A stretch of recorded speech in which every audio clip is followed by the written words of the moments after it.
내일의 승천주 정대이면 또 아하 자동차 부품주 한일유아를 갖고 왔기 때문에 자신있게 그렇게 얘기를 하셨네요. 여러분들 참여하실 수 있는 방법입니다. 전화상담 02-3153-2619번이겠고요. 무료 문자 013-3366-0110번으로 참여를 해주실 수가 있겠습니다. 두 분의 포트폴리오 부분에서 궁금한 사항이 있다거나 또는 정재훈 멘토의 지금 현재 한일유아 부분에 대해서 궁금증이 있으시면 지금 바로 연락 주시기 바라겠습니다. 그래요.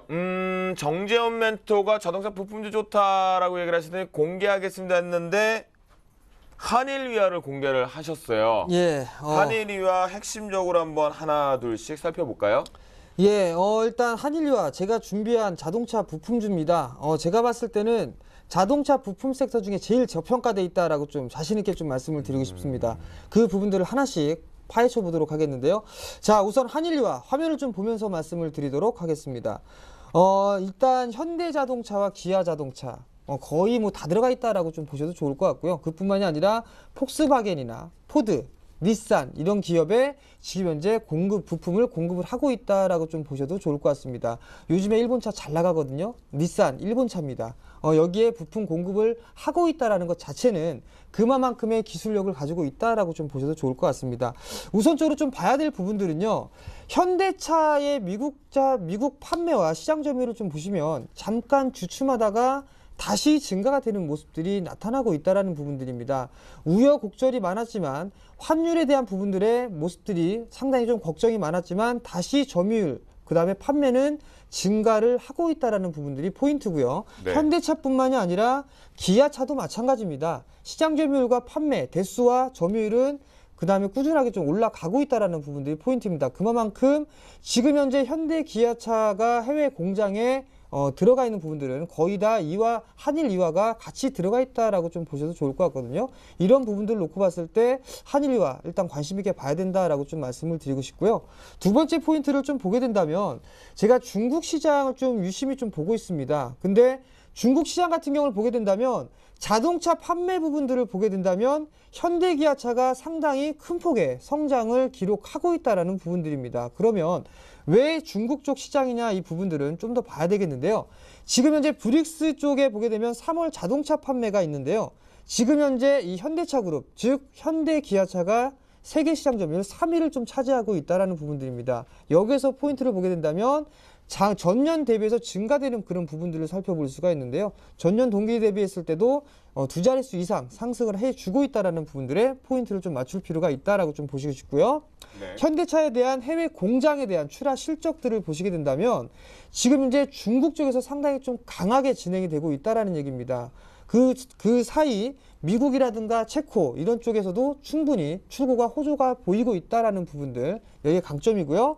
그 다음 마지막 부분들을 좀 보게 된다면 기아차도 마찬가지로 중국 시장에 대한 성장이 큰 폭으로 나타나고 있다는 얘기입니다. 이렇다는 얘기는 지금 현재 중국 시장, 중국에 진출한 기업들을 유심히 좀 보자라고 좀 말씀을 드렸거든요. 그렇다면 중국에 대해서 자회사를 많은 기업들이 좋다. 그만큼 돈을 많이 벌 수 있기 때문이다라고 좀 말씀을 드리고 싶은데요.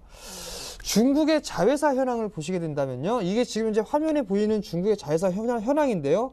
중국의 한일유아가 자회사로 보유하고 있는 이 기업이 상당히 좀 많이 있습니다. 그렇기 때문에 중국 쪽에 대한 지분법 평가이 그만큼 돈을 벌어들이고 있다라는 얘기거든요. 그 부분들을 따져보게 된다면 IFRS 도입을 하게 된다면 자회사에 대한 지분법 평가 이익을 도입을 하게 된다면 한일유아 지금 현재 구간 엄청난 저평가다라고 좀 말씀을 드리고 싶습니다. 정재훈 멘토 방금 전에 화면 보면요. 네. 하나도 안 보여요. 하나도 안 보였나요? 네, 중국 자회사. 아, 그랬나요? 네, 특징 좀 짚어주세요. 일단 대부분 다 자동차 부품을 만들고 있는 그런 기업들입니다. 근데 네. 지금 현재 보게 된다면 여기서 또 한 가지 포인트를 말씀 안 드렸는데요. 네. 기아차가 3공장을 빨리 완공을 한다라는 그런 기사도 나왔었습니다. 그런 네. 모습들을 봤을 때 한일유아 같은 경우는 중국에서 지금 제가 알기로는 약 한 8개 이상을 좀 가지고 있거든요. 대부분 다 자동차 부품의 제조 및 판매를 하고 있는 그런 사항들입니다. 전장 부품을 제조를 하고 있고요. 판매를 하고 있는 그런 사항들이거든요.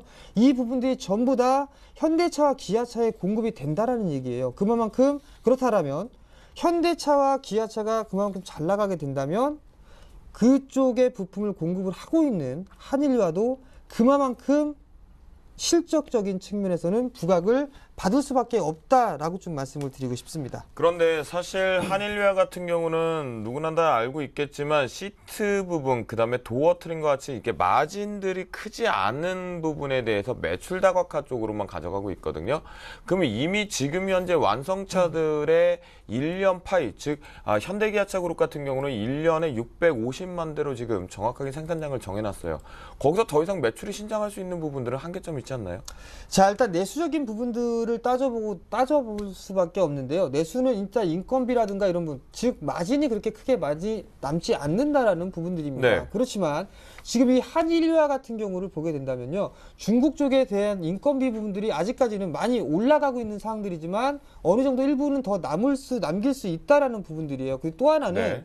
지금 제가 중국에 대한 자회사를 가지고 있는 부분들만 말씀을 드렸는데요. 네. 이 한일유화 같은 경우는 알짜 기업들을 좀 많이 가지고 있습니다. 자회사를 좀 많이 갖고 있는 부분들이기 때문에 네. 제 포인트는 지분법 평가 얘기입니다. 우량한 자회사가 지금 현재 분기별로 실적 발표할 때는 연결로 따져볼 수밖에 없는 사항들이거든요. IFRS 기준 때문에 지배구조 쪽에서 좋아질 수 있다? 그렇죠. 그만큼 실적이 이 한일유화는 좋아질 수밖에 없는 사항들이에요. 오죽했으면 지금 이 알짜 회사를 내가 그냥 먹어버리려다가 다시 원래대로 돌려놓지 않았겠습니까? 그렇기 때문에 이 한일유화 거래가 정지가 됐었습니다. 그만큼 정말 이 자회사가 상당히 알짜 기업들을 좀 많이 갖고 있어요. 그런 부분들인데 좀 불미스러운 일이 있었지만 일단 다시 작년을 기점으로 해서 다시 원상태로 복구를 해놨습니다.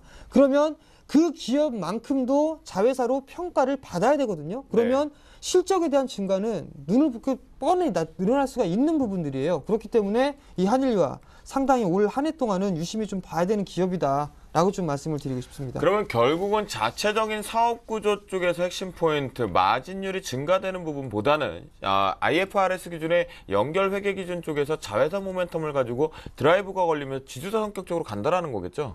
그런 부분들을 좀 보셔도 좋을 것 같고요. 그 다음에 자동차 대부분들 저평가 구간들입니다. 뭐 지금 이제 PBR로만 따져보게 돼도 1배 이하로 되는 종목들이 상당히 좀 많이 있거든요. 그중에 뭐 성화이텍이라는 종목도 있고 화신이라는 기업도 있고 SL이라는 기업들도 있습니다. 그렇지만 지금 현재 이 한일유화 연결로만 보게 된다면은 지금 작년 기준으로만 따져봤을 때 약 2조 1천억 원 정도의 매출을 기록을 했었거든요.